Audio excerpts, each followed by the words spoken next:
La paracha de Tetzavé, on nous dit comment Aaron est devenu le grand prêtre, comment ses enfants sont devenus des prêtres. Eux, ils vont officier dans le tabernacle qui était dans le désert, plus tard dans le premier temple et dans le deuxième temple.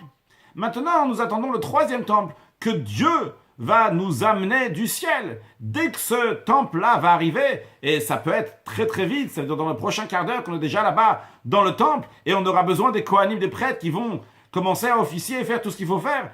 Quel va être le processus? Comment ça va se passer? Eh bien, le Talmud nous dit que Aaron, grand prêtre, ses enfants, les prêtres, et Moshe Rabbeinu seront là pour faire ce qu'il faut faire et pour dire ce qu'il faut faire. C'est-à-dire que Moshe Rabbeinu, Aaron vont ressusciter, on peut les voir bientôt dans quelques minutes, on va se revoir avec eux. Maintenant, est-ce que ça veut dire que tout le monde va ressusciter dès la venue de Mashiach?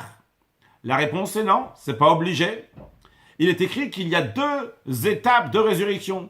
Il y a la première étape, qui est celle des tzadikim, celle des pieux, qui vont tout de suite ressusciter au début de la venue de Mashiach. Et le Zohar dit que la résurrection des morts va être au bout de 40 ans après la venue de Mashiach. J'ai lu une fois au nom du rabbi qui a dit que la résurrection va se passer sur 40 ans. C'est-à-dire qu'elle va commencer donc en effet par les tzadikim, après par ceux qui sont enterrés en terre d'Israël, après ceux qui sont enterrés en dehors d'Eretz Israël, etc. Il y aura des étapes jusqu'à qu'au bout de 40 ans, tout le monde aura ressuscité. En tous les cas, on peut voir très bientôt Moshe Rabbeinu, Aaron et encore plein d'autres tzadikim, que Dieu fasse que ça soit Mashiach now.